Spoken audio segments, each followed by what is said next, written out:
Siobhan Phillips from North Cobb Senior Center, and today I have the pleasure of speaking with Ms. Phyllis Gibson. She's a member of our center, and she currently lives in Ackworth, Georgia. So nice to meet you, Ms. Phillips. I'm so happy to actually be here and in the presence of you. You've been such a delightful, woman, and just you bring so much light to the center. So just thank you for coming to the center and giving us something to do and sharing your history with us. It's really been an honor. So Ms. Phyllis, let's go down your timeline. And can you tell me just a little bit more about you, where you're from, and just some of your family history? I am originally from New York City. I grew up mainly on Long Island, Queens, Long Island, and my education was all on Long Island, and my career was all on Long Island. So tell us about your immediate family, your mom, your dad. Okay. My immediate family I'm really quite proud of, and I'm sure that other people are too, but I am. My immediate family came to this country in the early 20th century, and they had children and established themselves. My mother and father were both born here, as was I, and we have lived here all our lives. Okay. And you have any siblings? I have no siblings. She's the only child. The only child. And you were telling me some interesting things about your grandparents. Yes, and your great-grandparents. And great-grandparents. This picture is a picture of my great-grandparents. They came from St. Kitts in the West Indies, Donald and Ella, and these are their 7 children. Harry being, we call them Uncle Harry, being the youngest, and this is my grandfather. Wow, let's give them a look at that. Her grandparents, great-grandparents, and great-grandparents, and her grandmother, and their kids from the West Indies. So can you tell us, let's go into more into your family, your husband, your children, your kids, and just give us a little bit more history about that. Okay, I'll be glad to share that. As I said, my mother and father were both born here. This is a picture of my mother's graduation from junior high school in New York City, 1933. Wow. This is her picture right here. She's right there in the center. She's pretty. And over here is a picture of my dad. Of course, he's not in junior high school at this point, but this was on a trip that we took together. And he's from? He's from New York also. Right. And where is your mother from? My mother is from Manhattan. She was born in Manhattan. My father was born in Manhattan. That's where they met. Okay. Actually, the two families knew each other for many years because members of my family were in show business. Oh, really? Well, you didn't tell me that. What type of show business? Let's get the scoop on the show business. What type of show business? We had 2 band leaders. They played regularly. I don't know how many people would remember this, but at the Renaissance Theater in New York. Wow. 2 bands. Wow. 2 brothers. And what did they play? They played all kinds of music. Wow. Dance music, mainly. Okay. Wow. So you're a dancer too? Yes. And you love music? I do. Yes. Okay. I'm learning a little bit more about you. So tell us about your husband, and you have one child. I have 1 child, but I have 2 husbands. Okay. I do not have a picture of my first husband. Okay. That ended in divorce. Okay. But I do have a picture of my second husband. Okay. This is John here, Mm-hmm. and this is our 15th wedding anniversary. Wow. We were married a total of 22 years, Uh-huh. but I knew him for 30. Wow. Wow. This is a beautiful picture. Can I show them? It's a beautiful picture of Miss Phyllis. Look at that. So pretty. And your son? My daughter is right. Daughter, I'm sorry. Yes, Mhm. can't forget you. Here's her wedding picture, and this is her husband. I love him dearly. Oh. And my daughter and me. Mhm. This is Dan, as I mentioned. Oh, and this one I think might be important. This is 4 generations. My mother, is that me? Yes, me, Sharon, and my grandma. Wow. 4 generations. Look at that. This is a beautiful daughter at the very top. And look at that, 4 generations. Mom, Miss Phyllis, and your My grandmother grandmother, and your mom. Oh, wow. That's a beautiful picture. Wow. So Miss Phyllis, you told me that you were a school teacher. Yes. So tell us about being a teacher in Rhode Island? No, Long Island. Long Island. Tell us about being a teacher in Long Island. As I said, my education was all on Long Island after the 1st grade. We moved to Long Island. And from then on, I went to public schools, including, well, not public, Adelphi College at the time, that's the university. And then I went to Hofstra for my postgraduate work, where I received my master's. And I taught on Long Island in Hempstead and Roosevelt.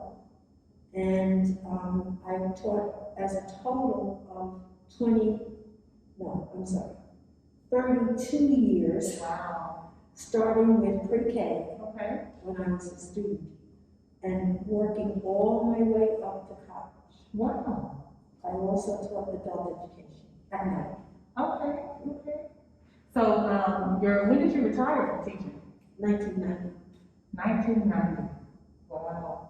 You know how old I was in 1990? More than 1990, I was 4. Oh, okay. That wasn't too bad. I thought you were going to say you were months old. No, I was 4 years old.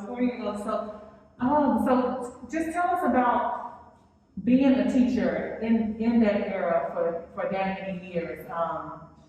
Were there a lot of female Black teachers? Were there a lot of male Black teachers? How was it? That's an interesting question. When I first started, and for many years after that, it was just about all females. Okay. And thank goodness we got some male teachers. Because male teachers are very important for the school system. Right. I would like to see many more. It doesn't pay enough, but I'd like to see many more. The majority of the teachers were African American, but not all. We had a good mixture. And for the most part, we got along pretty well. We were all in the union, of course. We got along pretty well. We did work together because we had to. And we looked out mainly for our classes. I stopped in the classroom after 10 years and became a reading teacher. Okay. So as of my becoming a reading teacher, I moved out of the classroom to the whole school. And in some ways was a supervisor, now that I think about it. And there were times when the principal was out, Mrs. Gibson was the principal. And that was an interesting situation. I only had one incident in the 30-something years that I can recall that was a little dicey. I had one of my kids who had some problems. And it wasn't that he had problems with me, he had problems, period. And he decided one day that he was the principal. I was principal, I should say that. I was principal at this time because the principal was out. Right. And so this young man decided he's going to act up. Not a good idea. And so the music teacher threw him in my office, I was in the principal's office, threw him in the office. And of course, he's very upset. Right. I just should mention that the music teacher was 6'2", or at least 200 and something pounds. Wow. And here he comes throwing him in the office. So I'm saying, okay, now I have to handle this. I can't let this go after him. He was a 5th grader. So what I did was I gave him a piece of paper. I didn't yell at him. I didn't scream at him. I didn't accuse him of anything. I want you to write down what happened. And he looked at me like, really? I said, well, you're going to take the 5th grade test. Right. So this is a good way to tell me how well you're going to do in the 5th grade test. 5th grade test is a writing test. Right. So he did. Scribbled on his paper. I said, uh-oh. So I took it, again, not saying anything to him. I said, you know, I can't read this. And I can't say whether you were wrong or right if I can't read it. Right. Do it over again. He wasn't happy, but he did. Mm-hmm. So the second time, he did a little bit better. And I read it, and I said, okay, now this is what's going to happen. I'm going to make a copy for me, a copy for Mr. Miranda, who was the principal, who was out, a copy for your parents, which I'm going to send to them, a copy to your homeroom teacher. Mm-hmm. And he said to me, well, I'll intercept the letter that goes home. I said, no problem. That's not a problem. We got 3 more copies. Right. And I have my own. So he was so angry because I didn't yell at him, I didn't accuse him of anything, but he incriminated himself Right. by what he wrote down. Right. So I said, okay, now you can go out to the playground. The word spread on the playground. Do not mess with Gibson, this woman is crazy. So the rest of the week I haven't been. That's good. And as a matter of fact, on Friday, which was the last day before Mr. Miranda would come back, the teachers wrote, which I was very proud of them, and proud of me, they wrote a letter of recommendation and sent it to the administration. I didn't know about it, and signed it. Mm-hmm. And, you know, complimented me for the way I handled the week without Mr. Miranda there. Wow. And I was very happy with that. And I thank them for this. I never had another problem with that child. But like I said, the word spread on the playground, do not mess with them. Wow. You mentioned, you told me that you taught adult education as well. Yes, I did. How was that? Was it a college? Was it a tech school? It was, I taught adult education at night. I was a single mother for a time. And any job that came up, I raised my hand. Right. Remember, my degree was in reading Right. at that point. So I could just take it up in any job and develop my own curriculum. Right. And so night school was for people who had not passed their high school diploma. And I taught reading. And so that was a very good experience for me. I worked all day, get myself together, have dinner, go to the high school, and teach the adults at night. They were so much easier than the children. Right. Right. Because they wanted to be there. Right. Right.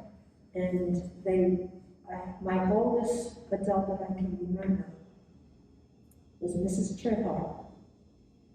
At that time, we were on the 3rd floor. And Mrs. Trihart never missed a class, no matter what the weather or anything like that. She would traip up those three flights of steps, and she would be in the class. Wow. How old was she? 62 at the time. Wow. Wow. Wow. And did she finish? She finished the class. I don't know if she took the test. Okay. I asked her one time, Mrs. Trihart, why are you here? And she said to me, because she's the oldest person. And she said to me, because I promised my mother on her death. You have to remember, we're talking now the early 70s at that point. Mrs. Trihart didn't finish high school because she had to go to work. Right. help support her family. And so therefore, she didn't have a chance to finish her high school. And that's why she promised her mom. It was important to her mother. And so I was so proud of her. We did have some people who passed. Yay. By the way, the high school diploma test is very, very difficult. It's a 10-hour test. Wow.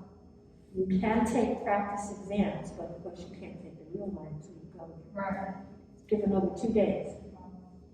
And I asked my students, if anybody passes this exam, come back and tell us about it, because I never took it. Right. Come back and tell us about it, and tell us some strategies that you would use. Right. We did have a couple people who came back, and I have to say I was so proud of a couple of gentlemen. They came in and they said, is it all right if I talk to the class? I said, please talk to the class. And they told them that they had passed. And one of them was so cute, he said, listen to her. She knows what she's talking about. So I mean, that, you know, that's worth all the money in the world. Right, right, right. Well, we thank you for being an educator, because it's very important, especially, you know, in our community, in our culture, and just period. You know, Yes. Teachers are very important in the foundation of who we will become, you know? So thank you for that. Thank you so much. And give us just a few, you know, as we wrap it up, give us a few of your family traditions. Can you think of any family traditions Sure. that you have? Like I mentioned, both sides of the family were from the West Indies. And we had, especially at New Year's, we had a tradition of having pig's feet and rice and beans. That was to welcome in the new year. Sometimes greens, usually collard greens. And then we didn't have it the rest of the year. But at that time of the year, we kind of indulged. My family, when they came here, didn't really cook West Indian food that much. By that I mean, I know some people who only cook West Indian food. Right. That's all they do. But my family decided they become Americanized, Right. whatever that meant. And so they would learn recipes from all over the world, Italian, you know, Oriental, whatever. And so I grew up, especially we're talking the late Depression. I was born in '39. Right. Late Depression, when we had food stamps and all this, and I didn't know about any of this.